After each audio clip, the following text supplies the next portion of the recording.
No.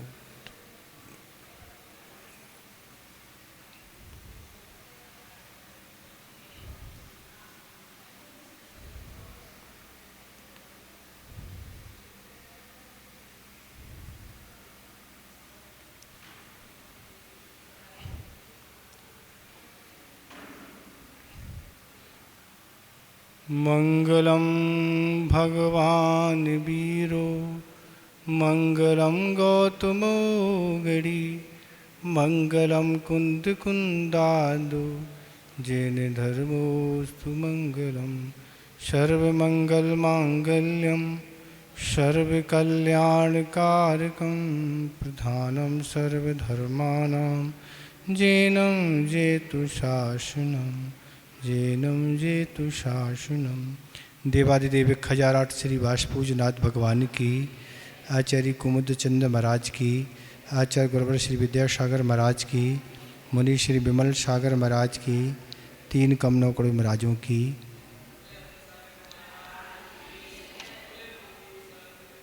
Kamath ने पारसनाथ भगवान पर किस तरह से उपसर्ग किए थे और भी क्या किया था उपसर्ग के रूप में, वह आगे का श्लोक आ रहा है, उसका उच्चारण करें। 33 नंबर है।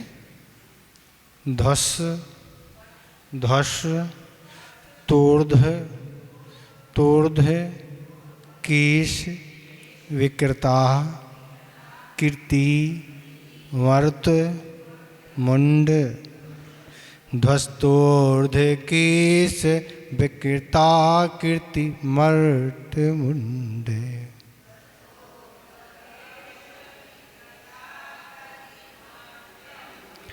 ध्वस्तोर्ध केश विकृता कीर्ति वर्त मुंड।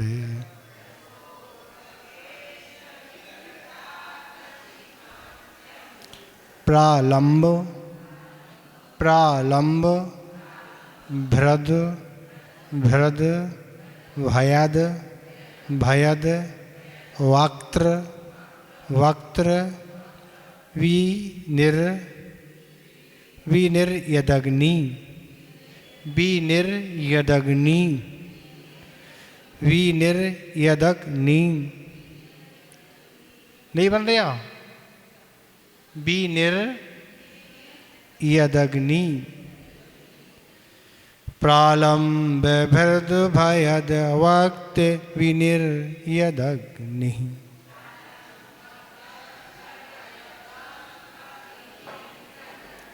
प्रालंब भृद भयद वक्त विनिर्यदग्नि।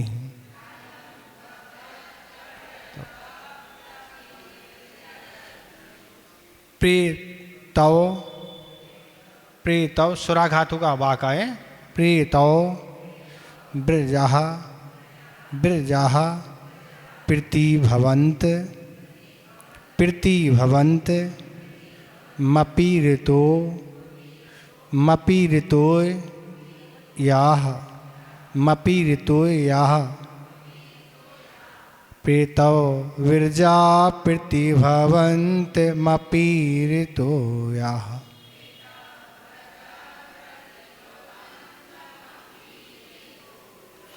सोस्याः सोस्याः भवत प्रीतिभवं प्रीतिभवं भाव दुख हेतुः हेतुः। सोस्या भवत प्रीतिभवं भाव दुख हेतुः।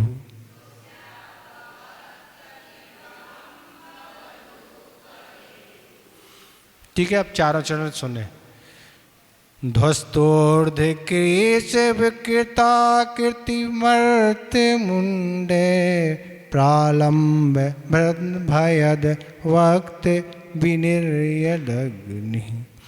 प्रीतौ ब्रजा प्रीतिभवन्त मपीरितो सोस्या भवत प्रीतिभवं भव दुख हेतुः।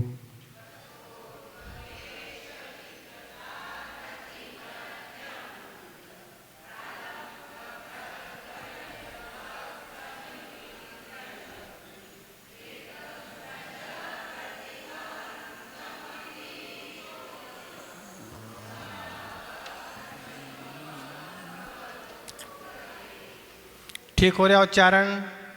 कहाँ पर कठिनाई हो रही उच्चारण में? कहीं हो रही उच्चारण में कठिनाई क्या है? क्या कह रहे हैं? आवाज नहीं आ रही ना। दूसरी लाइन। प्रालंब, प्रालंब, भृद, दादा है, भृद, भयद, भयद, वक्त्र, वक्त, विनिर, विनिर, यदग्नि।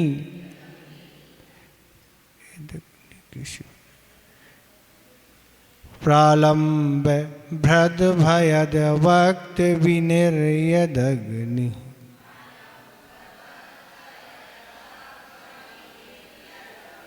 ठीक हो गया? अब कोई दिक्कत तो नहीं हो रही? दूसरी लाइन ठीक हो गई? अब देखें अर्थ क्या कह रहे हैं। तीन अनुसरेण ध्वस तोड़ केस। तो कह रहे उस असुर कुमार के द्वारा बिखरे हुए बाल और मर्त मुंड प्रारंभ भृद नर कपालों की माला को धारण करने वाला, भयद वक्त्र विनिर यदग्नि, जिसके भयंकर मुख से अग्नि निकल रही है, या प्रेतौ विरजा भवंतम प्रीति ईरिता, ऐसा जो पिचासों का समूह आपके प्रति दौड़ाया गया था। शास्त्र प्रतिभवम भव दुख हेतु अभवत, वह उस असुर कुमार को प्रत्येक भाव में संसार के दुखों का कारण हुआ था। क्या कह रहे हैं इस श्लोक में? क्या बताया जा रहा है कि कमठ के द्वारा पारसनाथ भगवान पर कैसा उपसर्ग किया गया। तो क्या कह रहे हैं, पूरे 2 श्लोक में बताया कि कमठ ने उपसर्ग किया, पर कमठ क्या सोचा कि हमने उपसर्ग किया है पर इन पर कोई यंत्र ही नहीं आ रहा। तो फिर क्या किया, फिर उस असुर कुमार ने क्या किया, जो दूसरे देव थे उससे जो छोटे देव थे उनके द्वारा उपसर्ग चालू करवा दिया। स्वयं तो किया कमठ ने, दूसरे देव में तो क्या करवा दिया। तो उस असुर कुमार के द्वारा तो वे कैसे थे, जो उपसर्ग करने वाले देव थे उनके बाल कैसे थे, बिखरे हुए, ऐसे लुचे हुए से होते, ऐसे अलग प्रकार के वह बिखरे हुए बाल वाले थे और विकृताकृति और विकृति आकृति वाली थे। उनकी शरीर की आकृति कैसी थी, विकृत थी। कैसी थी, शरीर का रंग काला है, आँखें लाल हैं और वह बाहर निकल रही हैं, नाक भी चपटी है, मुँह भी तिरछा है, दांत भी निकल रहे हैं और अलग प्रकार के दांत की विकृति, गाल भी पिचकी हुई है और दाढ़ी मूछें भी बड़ी हैं, पेट का आकार विकृत है और हाथों का आकार भी विकृत है, पैर भी तिरछी है। इस तरह से जो उपसर्ग करने के लिए पारसनाथ भगवान पर आए थे वो देव कैसे थे, ऐसी उनके शरीर की विकृति थी। और जब वह व्यक्ति देखे तो घबरा जाए उनको देख के कि देखो क्या है। यद्यपि देवों का शरीर कैसा होता है, सुंदर होता है, उनका सुंदर शरीर होता है, अंगोपांग भी सुंदर होते हैं, पर दूसरे को डराने और परेशान करने की क्या करते हैं, कैसे ही वो रूप बना लेते हैं। ये देवों के शरीर की विक्रिया है। वैसे तो समचित संस्थान होता उनका, एक सा रहेगा। देवों में जैसे मनुष्य में भिन्नता पाई जाती है ऐसी नहीं, उन्हें व्यवस्थित रहते हैं। तो ऐसे वह जो उपसर्ग करने वाले आए वे विकृति आकृति वाले थे और मर्त मुंड प्रालंब भृद और नर कपालों की माला को धारण की थी। नर कपाल क्या है, जो मनुष्यों की खोपड़ी होती है, तो उस खोपड़ी की बनाई हुई वह माला पहने हुए थे जो उपसर्ग करने आए। दुनिया में तो लोग मोती, मूंगा, सोने, स्फटिक की माला पहनते हैं, पर उन्हें क्या करना था, डराना था। इसलिए जो मनुष्य की खोपड़ी होती है उसकी बनी हुई वह माला पहने हुए थे। तो इसलिए खोपड़ी की माला जो डराने के लिए किया जाता है, ऐसे वह भूत और भयद वक्त विनर यदग्नि, और जिसके भयंकर मुख से अग्नि निकल रही है। और कैसी थी, उनके मुख से क्या है, अग्नि निकल रही। अब अग्नि निकलेगी तो सामने वाला वैसे ही डर जाएगा। महाराज मनुष्य के मुख में अग्नि निकलेगी तो मुख ही जल जाएगा, लेकिन देवों का व्यक्तिगत शरीर होता है, उनके शरीर में कोई अंतर नहीं होता। देव और नार की कैसे होते हैं, उनका शरीर पारे के समान होता है। पारे की क्या स्थिति होती है, ऐसा आप फैलाओ फैल जाता है, पुनः जुड़ जाता है। जैसे कहीं पानी भरा है, वो पानी में आपने तलवार मारी, थोड़ी देर के लिए पानी ऐसा होगा फिर जुड़ जाएगा। ऐसे ही उनका शरीर होता है, वैकृत को वो यथावत बन जाता है, अकाल मरण उनका होता नहीं और उनको कोई कष्ट नहीं, तो ऐसे फिर जुड़ जाता। तो इसके मुख से भयंकर अग्नि निकल रही है, ऐसा डरावना उनका शरीर है। और क्या कह रहे हैं, या प्रेतव्रजा भवंतम प्रीति ईदता, और ऐसे पिचासों का समूह दौड़ा था। क्या है, उस कमट ने क्या किया, ऐसे पिचासों का समूह, कहता एक नहीं थे, एक से ही डर लगता है। अगर एक ही को देख लो, क्या देख लो कि बार लुचे हुए हों और शरीर अंग अलग प्रकार के हों, और क्या हो, खोपड़ियों की माला पहने हो, इस तरह से ही हो, और मुख से अग्नि निकल रही हो, तो एक से ही डर लगता है। और वो क्या कह रहा है, उस कमट ने एक नहीं समूह भेज दिया, पूरी की पूरी टीम भेज दी। किसके लिए, पारसनाथ भगवान के पास उपसर करने के लिए। तो इस तरह से वह एक नहीं समूह था, तपस्या से विचलित करने के लिए हमारा क्या भेजा था उन देवों को, ये हमारा पूर्व जन्म का बैरी है। देखो ये मुनि बन गया, ध्यान में बैठा है, इसको जैसे ही बने परेशान करना है। तो इस तरह से उस समूह को भेजा। सा अस्य प्रतिभवम भव दुख हेतु अभवत, वह उस असुर कुमार को प्रत्येक भव में संसार के दुखों का कारण हुआ। उसने असुर कुमार ने जो समूह भेजा, उसके कारण क्या हुआ, वह संसार के दुखों का कारण हुआ। क्या हो गया, उस असुर कुमार को कर्म का बंध होगा, जो भेजेगा उसको भी बंद, और जो गया है उसको भी बंद। तो ये कह रहे हैं इस तरह से एक बार कर्म किया जाता है, पर फल क्या होता है, बार बार मिलता है। एक बार कोई कर्म का बंद कर लो, पर भवों भवों में उदय में आता रहता है। जैसे हमने उदाहरण दिया, बैंक से आपने लोन एक बार ले लिया और उसकी किस्तें भरते चले जाओ, कब तक, जब तक 10-20 साल तक। मोबाइल में बैलेंस एक बार डला लिया, खर्च करते चले जाओ। ऐसे ही कर्म रूपी बैलेंस एक बार डल जाता, पर उसकी जितनी स्थिति पड़ी है वो भवों भवों तक, एक कर्म एक बार किया, कई भवों में उदय आता। अब एक बार तो किया ही है, कमट के साथ एक साथ बैर हुआ, 10 भव का बैर हुआ। देखो ना, तीर्थंकर प्रकृति के बंद करने वाले, उनसे अच्छी साधना किसी की हो नहीं सकती। सोचो विचार करो, तीर्थंकर प्रकृति का बंद करने वाले ऐसी निर्दोष चर्या वर्तमान चारित्र के धनी, पर वह कर्म नहीं कटा। अरे कट गया होता तो काय को कमट परेशान करता, वो कर्म नहीं गया। तो एक बार किया जाता हो, भवों भवों तक सजा भोगते रहो। तो ऐसे कर्म प्रति समय बंद हो रहे हैं, और अभी आदमी तो कह रहे नहीं कुछ नहीं, क्या बिगड़ने वाला है। तो ऐसा सोचने से क्या बिगड़ेगा नहीं क्या, आप क्या कर लोगे उसका कर्म का, आप क्या बिगाड़ोगे, बिगाड़ सकते उसका। जो कुछ बिगाड़ना है उसी को बिगाड़ना है। एक संस्मरण याद आ रहा है, आचार्य महाराज के तो संस्मरण हम सुनाते ही रहते हैं, पर समय सागर महाराज का एक संस्मरण याद आ रहा है। एक बार आचार्य महाराज बिहार करते हुए, बीना बारा क्षेत्र है एक देवरी के पास, वहाँ से आचार्य महाराज बिहार करते हुए सागर की ओर आ रहे थे। और देवरी से जैसे ही आहार करके बिहार हुआ और रास्ते से ढलान थी, वहाँ उतर रहे थे, तो कुछ समय सागर के साथ कुछ व्यक्ति चल रहे थे, हम थोड़े पीछे थे 2-4 कदम। तो वो बच्चे कह रहे थे कि महाराज जी यहाँ पर शेर रहते हैं, इस जंगल में क्या है, शेर रहते हैं, और इस तरह से शेर का आवागमन रहता है, आते रहते हैं। तो महाराज अगर वो शेर अभी यहाँ आ जाएगा तो आप क्या करेंगे। समय सागी कहते अगर यहाँ महाराज जी यहाँ शेर आ जाएगा तो आप क्या करोगे। तो समय सागर जी कहते हैं भैया जो कुछ करना है उसी को करना, हमें क्या करना, हम क्या करेंगे। जो करना वो उसी को करना है। हम पीछे चल रहे थे, हमने महाराज जी क्या आपने बात कही है, तो ऐसे इसमें आ रहा है कि जो कुछ करना है वो कर्म ही को करना है। अपन को क्या करना है, अपन को तो क्षमता रखना है जिससे आगामी कर्म का बंदी हो, और क्या। तो ये कह रहे हैं कि उस तरह असुर कुमार के द्वारा ये संसार रूपी दुखों का कारण बन हुआ था, अर्थात उस कमठ ने असुर कुमार आदि को दौड़ा के और कर्म का बंध किया, जिससे उसको इस संसार में दुखों को उठाना पड़ा। कर्म करते समय तो आनंद आता है, पर भोगते समय क्या होता है, चिल्लाता है कि नहीं।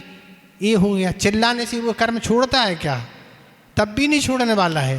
तो इस तरह से कराने वाले और करने वाले दोनों ही कर्म के बंध के लिए होते हैं।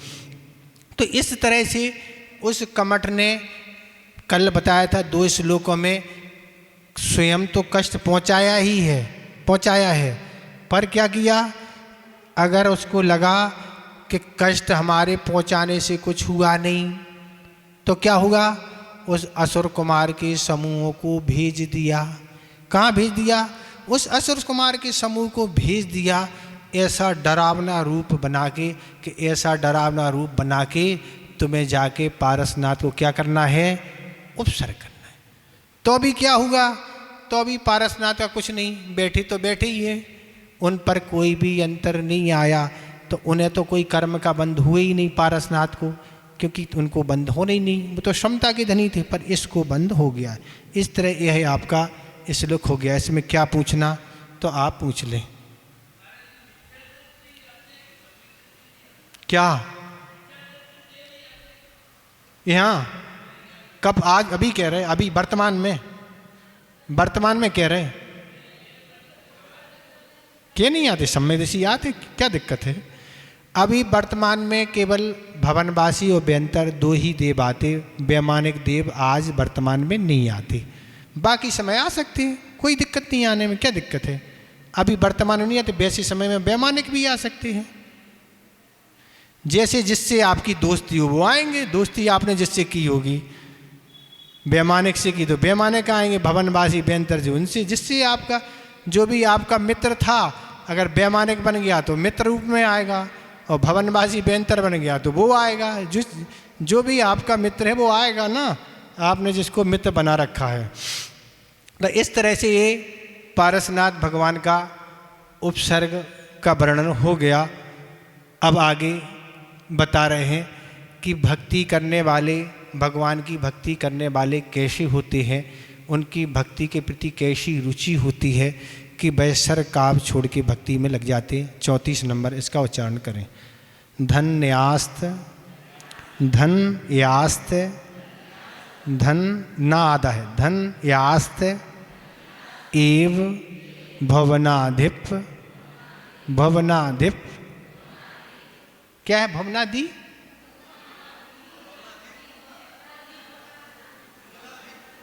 क्या कह रहे, भवनाधिप है, ठीक है, ऐसे ही है। हम और कुछ समय, हम और आवाज आ रही है, भवनाधिप, भवनाधि है, पा भी तो है, पा नहीं है, हाँ धिप पढ़ना, वही तो कह रहे, धिप, भवनाधिप ए त्रि संधे, संधे, या का उच्चारण संधे, धन्यास्त एव भुवनाधिप ए त्रि संधे।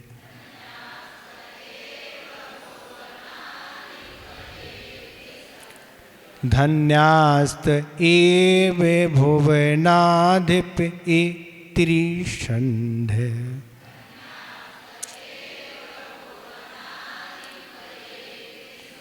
माराधयन्ति, माराधयन्ति विधिवत, विधिवत विधुतान्य, विधुतान्य कृत्याः, विसर्ग और दीर्घ दोनों हैं, कृत्याः माराधयन्ति विधिवत विदुतान कृत्या।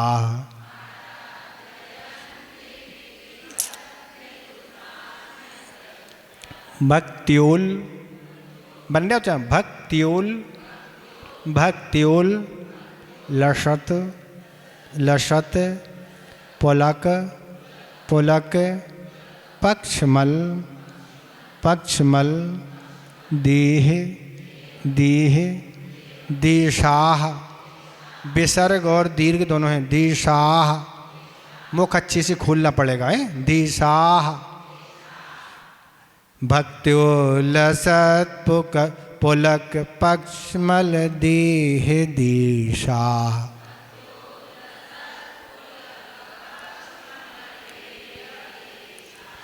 पादद्वयम पादद्वयम तौ विभो भुवि जन्म भाजाः भाजाः। पादद्वयम तव विभो भुवि जन्म भाजाः।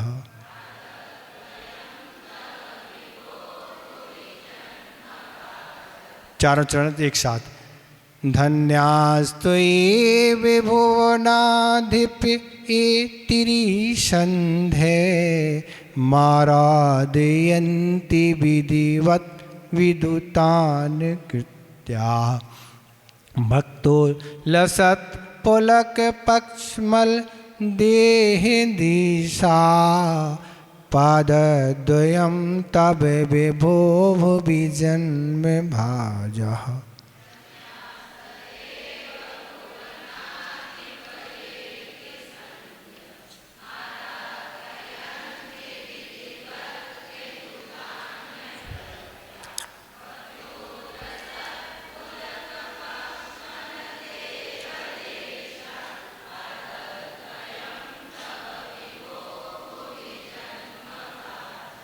ठीक हो रहा उच्चारण, कहीं कोई कठिनाई हो रही नहीं हो रही। क्या कह रहे हैं? भवनाधिप ये जन्म भाजा विदुतान कृत्या। कह रहे हे त्रिलोकीनाथ, जो प्राणी जिन्होंने अन्य काम छोड़ दिए हैं, भक्त्या उल्लसत पुलक पक्षमल देह देशा शंता, और भक्ति से प्रकट हुए रोमांचों से जिनके शरीर का प्रत्येक अवयव व्याप्त है, विधिवत ऐसी विधि पूर्वक त्रिसंध्यम तीनों कालों में तव पादद्वयम आराधयन्ति आपके चरण कमलों की आराधना करते हैं। विभु भुवि ते एव धन्य, हे स्वामिन संसार में वे ही धन्य हैं। तो आचार्य महाराज कह रहे हैं कि इस संसार में धन्य कौन है? तो कौन धन्य? तो कह रहे हैं हे त्रिलोकीनाथ, जो प्राणी जिन्होंने अन्य काम छोड़ दिए हैं। क्या कर दिए? अन्य काम कर। संसारी प्राणी के पास बहुत सारे काम है महाराज। बहुत सारे काम कौन से हैं आपको पता है? आपको बताने की कोई ज़रूरत है ही नहीं ना। कितने काम हैं? बहुत काम है। तो बहुत काम क्या है? घर गृहस्थी के भी तो काम है ही, बाकी और आउट ऑफ कोर्स भी बहुत सारे काम रहते हैं। जिनकी जिन विषय में रुचि रहती है वो करते हैं।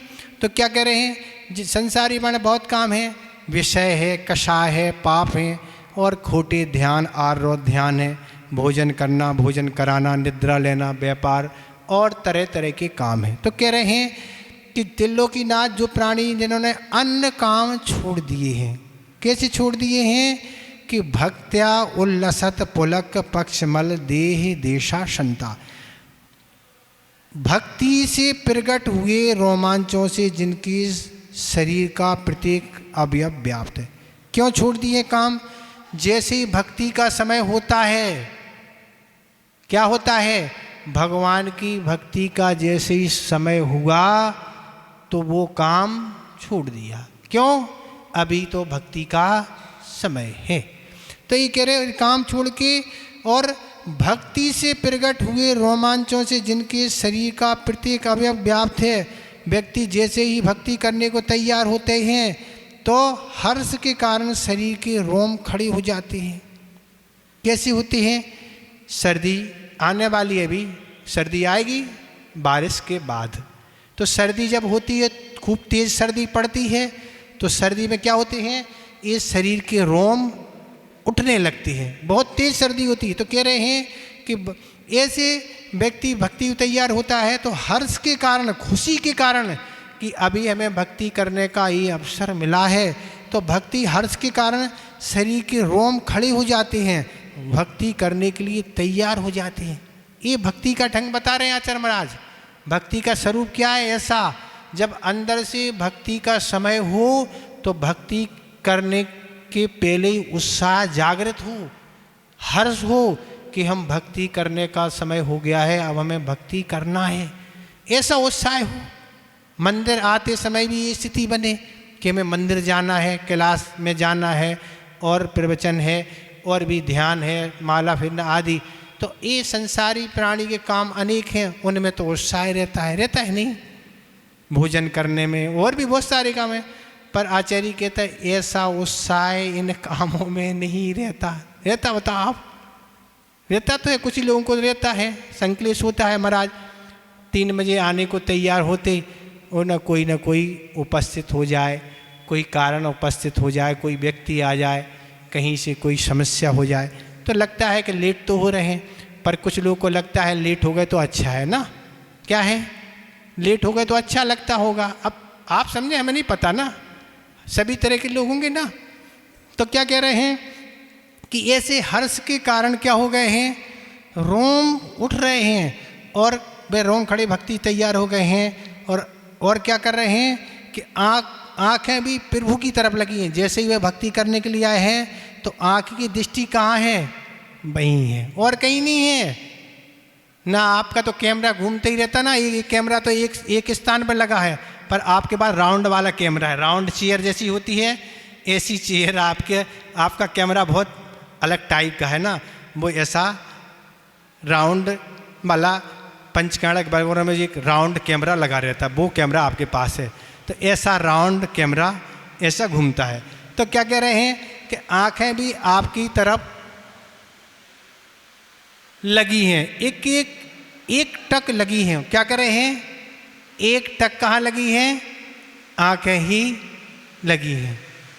और क्या कह रहे हैं, तो एक दृष्टि लगी है, सारे पदार्थ से दृष्टि हट गई है। क्या है, आंखें जब क्या एक जगह लगेगी, आवाज आ रही कि नहीं आ रही, डिस्टर्ब हो रही क्या? तो क्या कह रहे हैं, जब व्यक्ति की अन्य पदार्थों से दृष्टि हटती है तब जाके एक स्थान पर आँखों की दृष्टि। बच्चों को देखो आप, बच्चे कैसे देखते, बच्चे देखते ही रहते हैं, बच्चे ऐसे बच्चे होते हैं। तो इस तरह सारे पदार्थों से दृष्टि हटा दी है, और कान भी भक्ति के शब्द में पढ़ रहे हैं, अपने द्वारा भक्ति की जा रही है, और अपने ही कानों में आवाज़ भी आ रही है। इससे लग रहा है कि हम भक्ति कर रहे हैं। तो अपन जब उच्चारण करते हैं तो उच्चारण करते समय अब आप एकाग्र हो जाए तो अपने कानों से सुनो ना हम क्या पढ़ रहे हैं, तो समझ में आएगा गलती पढ़ रहे कि अच्छा पढ़ रहे। सुनते ही नहीं महाराज जी, मन तो कहीं लगा रहता, क्या करें, सुन नहीं पाते। तो इस तरह से कह रहे हैं, और कान भक्ति के शब्द में पढ़ रहे हैं, और मुख भी भक्ति से उच्चारण शब्द कर रहा है। मुख से भी क्या है, भक्ति के ही उच्चारण निकल रहे हैं, और कुछ नहीं निकल रहा है, और चेहरा भी वहीं लगा है। और इस तरह से दोनों हाथ जुड़े हुए हैं। भक्ति का क्या है, इस तरह दोनों हाथ जुड़े हुए हैं, पैर भी स्थिर हैं, और क्या है, पैर भी स्थिर है ना, तो पैर भी घूमते रहते हैं ना, पूजन करते समय, भक्ति करते समय यूं चलते रहते ना, टकराते रहते और यहाँ हुआते। ये भी क्या है, एक कायेश्वर या ये वंदना आदि के 32 दोष आते हैं, मूलाचार में आते हैं। 32 दोष आते हैं कि भक्ति करते समय कैसी सावधानी रखना चाहिए। कायेश्वर के भी 32 दोष आते हैं। कायेश्वर 32 दोषों से रहित होता है। नीचे गर्दन करके करना, ऊंचे उठा के करना, इस तरह घूमना, ये सारे 32 दोष आते हैं। 32 रहस्य दोष ही कायेश्वर, शुद्ध कायेश्वर माना जाता है। अगर इस तरह के कर रहे हैं तो ये उसमें दोष आता है।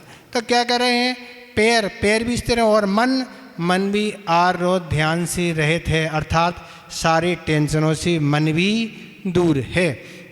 और कह रहे विधिवत, ऐसी विधि पूर्वक, विधि कौन सी है?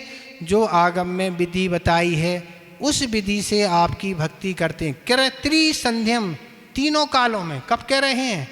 तीनों कालों में। महाराज तीनों कालों में नहीं होती भक्ति तो महाराज, सुबह उठते नहीं हैं और दोपहर में समय नहीं है और शाम को भी नहीं हो पाती भक्ति, शाम को भी समय नहीं है महाराज। तो हमारी तो 3 टाइम भुक्ति होती है महाराज, भक्ति नहीं हो पाती। भुक्ति तो कई बार हो जाती, 3 बार क्या, जितने बार करना उतनी बार कर लो ना। सब सामग्री अपने साथ रखी हुई है। जब वहाँ डाकघर में एक पत्र बॉक्स रखा रहता ना, रखा रहता नहीं, बाहर लगा रहता था घर में जब थे बाहर, उसमें जब आपको पत्र डालना और डाल के आ जाओ, किसी 24 घंटे खुला रहता वो। इसी तरह से कह रहे हैं कि ऐसी तीनों कालों में त्रिसंध्यम, तीनों कालों में। तो प्रातः काल क्या है? पूजन विधान भक्ति स्तुति करती है। तो क्या कह रहे? अपने कामों को छोड़ के, जैसे ही भक्ति का सुबह समय हुआ महाराज, अब क्या समय हुआ? जब समय से उठेंगे, जब भक्ति करेंगे ना। तो इसलिए कह रहे हैं जब समय से आप सो जाएंगे तो नींद आपकी अपने आप खुल जाएगी और आप भक्ति का लाभ उठा लेंगे। पर आप जब मोबाइल है, टीवी है और भी बहुत सारी चीज़ें हैं, उनमें आप फंसे रहेंगे, जब समय से नहीं सोएंगे तो उठने की कोई बात नहीं है। आप समय से सोने की आदत डालो, देखो अपने आप उठोगे, कोई उठाने की ज़रूरत ही नहीं पड़ेगी ना। हम आपको बताया था, हमें तो कोई उठाने आते ही नहीं ना, अपने आप ऑटोमेटिक उठ ही जाते। कोई उठाने, यही लगता है ऐसा नहीं कभी लेट हो जाए, ऐसे ही लगता है। एक आध बार 1 बजे 12 बजे उठते, लगता है कि नहीं ऐसा नहीं, 5 बज जाए, 4 बज जाए तो दिक्कत हो जाएगी। तो उठाने कोई नहीं आता, घड़ी तो सब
धनंजय कवि केवल भक्ति के परिणाम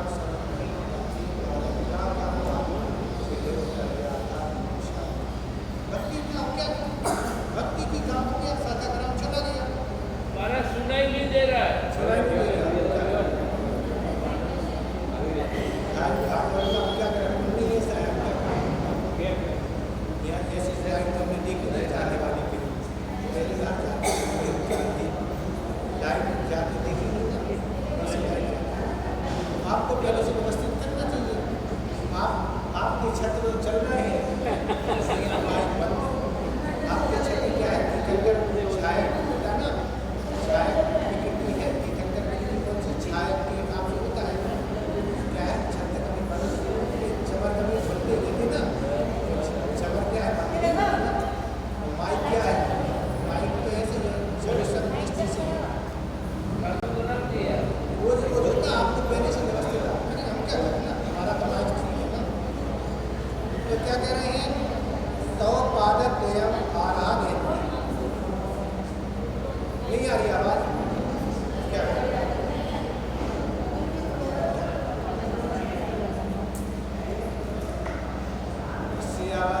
इससे ज़्यादा आवाज बाहर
तव पाद दयम आराधना, आपके चरण कमल की आराधना। क्या करते हैं भक्ति का? क्या करें? आपके चरण कमल की आराधना करते हैं अर्थात स्तुति करते हैं। तो क्या कह रहे हैं? विभु भुवि ते एव धन्या, हे स्वामिन संसार में वे ही धन्य है। क्या कह रहे आचार्य कुमुद समाज कह रहे कौन संसारी प्राणी धन्य है? जो पुण्य के उदय में पुण्य के कार्यों में लगे हुए हैं। वे धन्य नहीं है जिनका पुण्य उदय है, पुण्य उदय से मनुष्य पर्याय मिली है, अच्छा कुल मिला है, सब मिला है, पर पापों के कामों में लगे हुए हैं और पुण्य के काम के लिए समय नहीं है। वे धन्य नहीं है। इसलिए कह रहे कौन धन्य है? जो सारे कामों को छोड़ के जैसे भक्ति का समय होता है तो तीनों कालों में भक्ति करते हैं अर्थात आपकी आराधना करते हैं, आपके गुणगान करते हैं, ये वे ही धन्य हैं। वे धन्य नहीं हैं जो विषय कषायों में लगे हैं, पापों में लगे हैं, व्यापार में लगे हैं, रात दिन बस इसी में लगी हुई है। 24 घंटे चैन नहीं है महाराज, ना रात में चैन है ना दिन में चैन है। आचार्य महाराज कहते थे कि नौकर जो होता है वो 8 घंटे का नौकर काम करता है, जैसे ही उसका समय होता है वो चला जाता है। सेठ जी 5 बज गए हम जा रहे हैं। पर सेठ जी जो होते हैं वो 24 घंटे के नौकर होते हैं। कैसे होते हैं? 24 घंटे के नौकर। नौकर तो चला गया, अब इन्हें सब कुछ समेटना भी है, नोट भी, सब कुछ करना, आगे कल की प्लानिंग बनाना है। इसलिए नौकर तो 8 घंटे का है नौकर, सेठ जी तो 24 घंटे के नौकर हैं। रात में अगर चूहा भी उछल गया तो नींद खुल जाती, ऐसा नहीं चोर आ गए हो, नींद गायब हो जाती। तो ऐसी परिग्रह की आसक्ति और लोभ की आसक्ति हुआ करती है कि कहाँ महाराज भक्ति करने, कहाँ कौन, कहाँ महाराज समय है भक्ति के लिए, ना पूजन को, ना भक्ति को, ना माला फेरना, ना कुछ है। हाँ ठीक है, अच्छा है, पूर्व का पुण्य भोग लो, फिर अभी का जो पाप है वो अगली गतियों में जाके भोगना पड़ेगा। इसलिए इसमें आचार्य महाराज कहने वाले हैं कि वही धन्य हैं जो पाप विषय कषायों से अपने समय को निकाल के आपकी भक्ति करते हैं। वे ही धन्य हैं जो पुण्य के उदय में पुण्य के कामों में लगे हैं, वह धन्य हैं। पुण्य के उदय में जो पापों में लगे हैं वो धन्य नहीं है। वर्तमान तो अच्छा भोग कर रहे हैं पर भविष्य उनका बहुत खतरेमय है, निकलेगा खतरे में। तो इस तरह से यह है आपका श्लोक हो गया कि हे त्रिलोकनाथ प्राणी, जिनने अन्य काम छोड़ दिया है और भक्ति से प्रकट रोमांचों से जिनके शरीर हर्षमय हो रहे हैं, उत्साहित हो रहे हैं कि अभी हमें भक्ति करने का समय मिला है तो हम भक्ति करेंगे, ऐसी विधि पूर्वक आगम में जो विधि कही है उस विधि से भक्ति करते हैं, अपनी इच्छानुसार नहीं।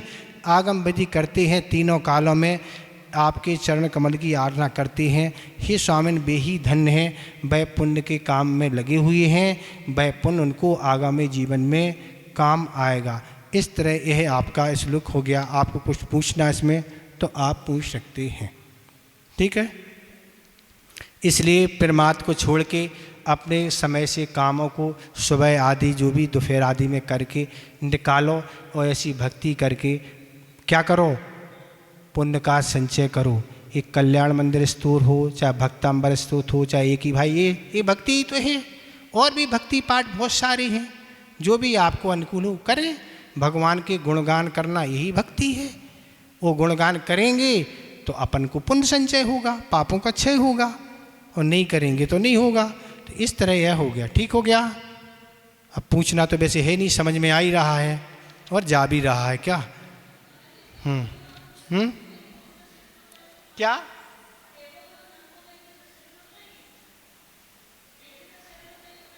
एक जैसा शरीर मिला? आवाज स्पष्ट नहीं आ रही, क्या कहना चाह रहे हैं आप लोगों की लैंग्वेज अलग है ना, वो ये लैंग्वेज हमें समझ में नहीं आती। हाँ हाँ क्या बैकरी शरीर दोनों में होता है, देवों में भी बैकरी शरीर होता है और नारकियों की बैकरी शरीर होता है। अब दोनों का अंतर क्या है? तो देव के बैकरी शरीर में ये होता है कि एक देव अपने ही शरीर को कई शरीर बना सकती है, ठीक है, पर नारकी का बैकरी शरीर जो है वो अपने शरीर को ही सब कुछ बनाएगा, दूसरा शरीर नहीं बना सकता ऐसी। पर आचार्य पंच संग्रह के अनुसार ऐसा भी एक वर्णन है कि देवों में भी ऐसी विक्रिया होती कि अपने शरीर के अलावा वह पृथक विक्रिया कर सकती, ऐसा भी एक कथन पंच संग्रह में आचार्य अमित गति महाराज के द्वारा रचित है, उसमें ऐसा भी एक मत है। तो ये वैकृतिक शरीर तो दोनों का है, ठीक है। संस्मरण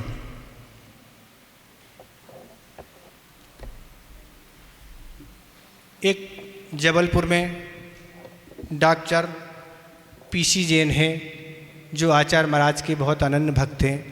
जब भी कोई आर्का संघ मुनि राजों का कोई भी स्वास्थ्य कहीं दिक्कत परेशानी होती तो वह जाते हैं।